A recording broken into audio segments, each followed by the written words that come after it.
होता है।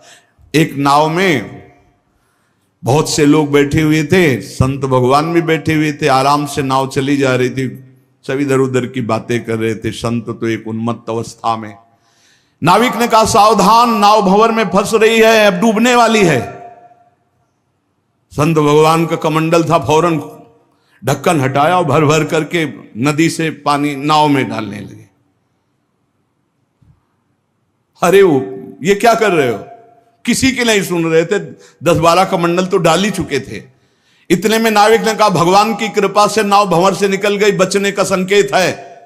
जो कमंडल से डाला था बाहर फेंकने लगे। सबने पक्का समझ लिया, जब डूबने वाली थी तो नदी से पानी डाल रहे थे, और जब बचने वाली है तो नाव से बाहर डाल रहे थे। वे पागल दिमाग के हैं। लेकिन वो नाविक बहुत से संतों को पार किए थे। तुम मत करना ऐसा, ये सिद्ध पुरुषों की बात कह रहे हैं। हाँ, जो कि हम भी सिद्ध ही दिखाने के लिए ऐसा कुछ करें तो पिट जाओगे। वहां सिद्धों की एक अलग भागवतिक महिमा भी होती है। बाहर गए तो सब चले गए थे, उसके बाद साष्टांग प्रणाम किया। नाविक ने कहा, महाराज जी इतना तो आप कृपा करके बता ही दीजिए, क्योंकि मैं प्रायः संतों को यहां से पार करता रहता हूं, तो संत कृपा हम पर है। आपके देखने से लगता है कि आप भजन में उन्मत्त रहते हैं।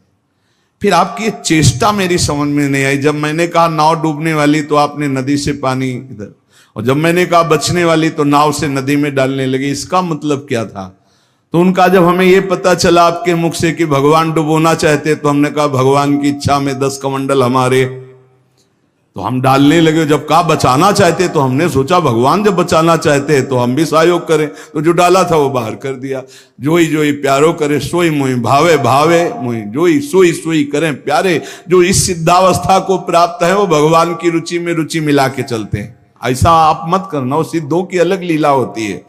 एक राजा बहुत बलवान था, उसने अपने शत्रु पक्ष के राजा का नाश कर दिया। उसका अकेला लड़का था और उसकी मां। अब हर समय शत्रु पक्ष का राजा इस चाल में रहता था कि उस बालक को मार दें तो निष्कंटक अधिकार। और उसकी मां बड़ी भागवत थी, रात दिन भजन करती, भगवान से प्रार्थना करती कि भगवान मेरे बालक की रक्षा करना। और भगवान के जो सिद्ध संत होते हैं भगवत स्वरूप होते हैं। उन्होंने विचार किया, संत के हृदय में, एकदम भजन में बैठे थे उसी राज्य में, तो विचार एकदम आया कि अच्छा भगवान का आदेश है तो लीला करनी पड़ेगी। और लीला का उस समय इंतजार करने लगे। तो जो राजा बलवान था, जिसने शत्रु पक्ष के राजा को मारकर उसके लड़के को मारने को ठाना था, उसकी राजकुमारी थी, उसके स्वयंवर की रचना की जब बात आई, कमंडल उठाया, लंगोटी कस के बांधी कमर में, पहुंच गए दरबार में। और वो परिचित थे तपस्या और उनके भजन से। जे भी देखा तो साष्टांग दंडवत राजा हुए। देखो, बाहरी आचरण से कैसे भी नहीं जाना जा सकता महात्मा के स्वरूप को, उनकी लीला को। राजा को मालूम था कि ये बड़े प्रसिद्ध और तपस्वी महात्मा हैं। राजा ने तत्काल अपनी कन्या को बुलाया, प्रणाम करो, आप महाराज आए हैं। राजकन्या बुलाई गई, महात्मा के चरणों में प्रणाम हुआ। महात्मा ने ऐसे देखा नखशिख तक और कहा, इस लड़की का तो विवाह हम करेंगे, किसी राजकुमार से न कर देना। राजा तो एकदम होश उड़ गए। पर बहुत वो प्रवीण भी थे, राजा बुद्धिमान थे। तो उनका, महाराज ब्याह तो आपसे ही कर देंगे, आप जैसा सुयोग्य वर कहां मिलेगा।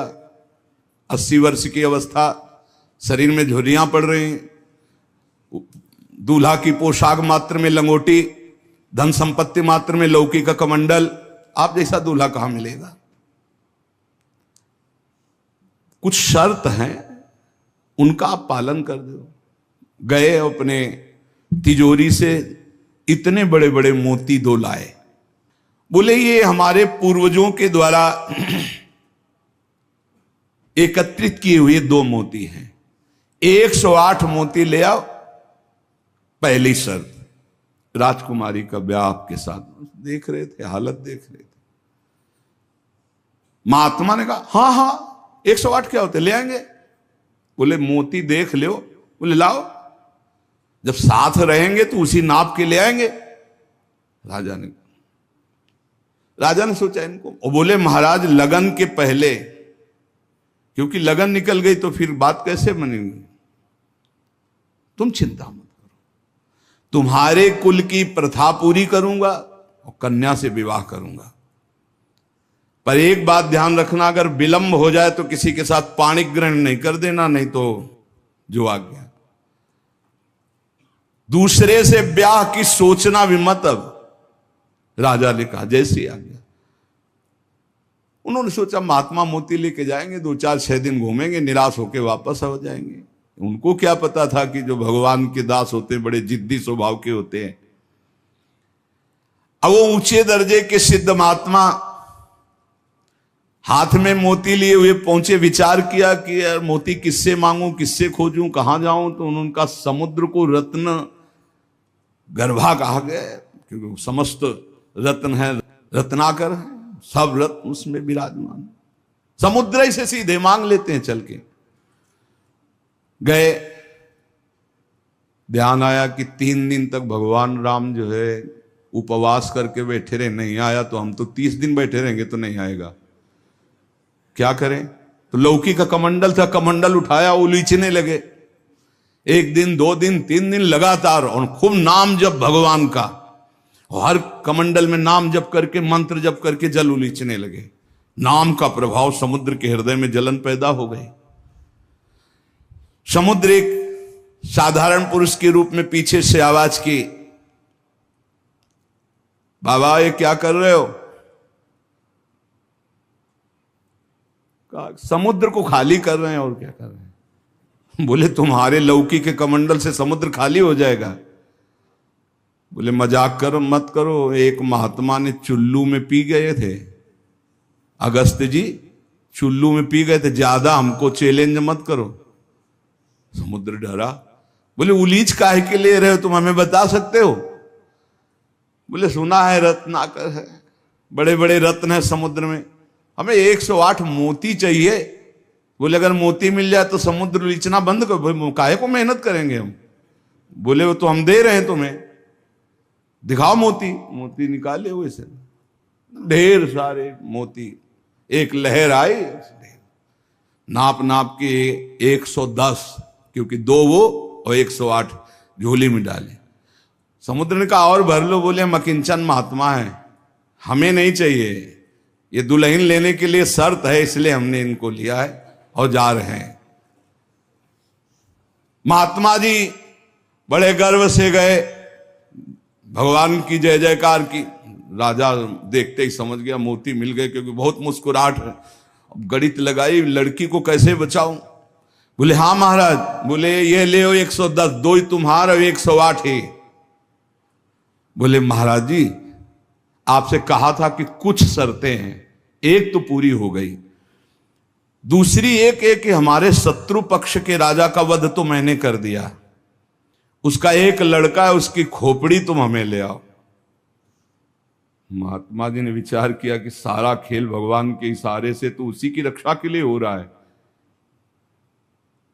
भगवान ज्ञान समुद्र हैं। बोले अवश्य उसकी खोपड़ी लाके देता हूं अभी। उसका जो कुमार है उसको हर समय मंदिर में बैठाल करके खूब कीर्तन भजन करवाती उसकी मां, क्योंकि उसको पता था भगवान ही समस्त मंगलों का विधान करने वाले हैं। अब महात्मा जी उसके राज्य में गए, जे ही राजमाता ने देखा दरबार में संत आए, प्रणाम किया, महल में ले गई, बढ़िया उनको भोग पवाया और कहा प्रभु आज्ञा कीजिए, कैसे आगमन हुआ, स्वाभाविक दर्शन या कोई आदेश पालन। आदेश पालन नहीं, तुम्हारे लड़के की खोपड़ी ले जानी, तुम्हारे जो दुश्मन राजा है उसने मंगाया है। सहम गई। तो उनका महाराज मैं तो मां हूं, मैं तो काट नहीं सकती, आप साधु हो, आप काट के ले जाओ, ये लड़का मैंने आपको दिया।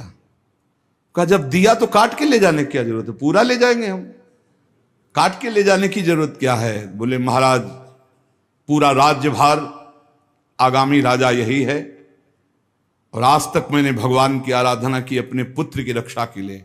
संत और भगवान में मैं कभी भेद नहीं देखती, इसलिए आपकी वस्तु आपको समर्पित है, चाहे वहां मार देना, मरवा डालना या जैसी आपकी रुचि हो।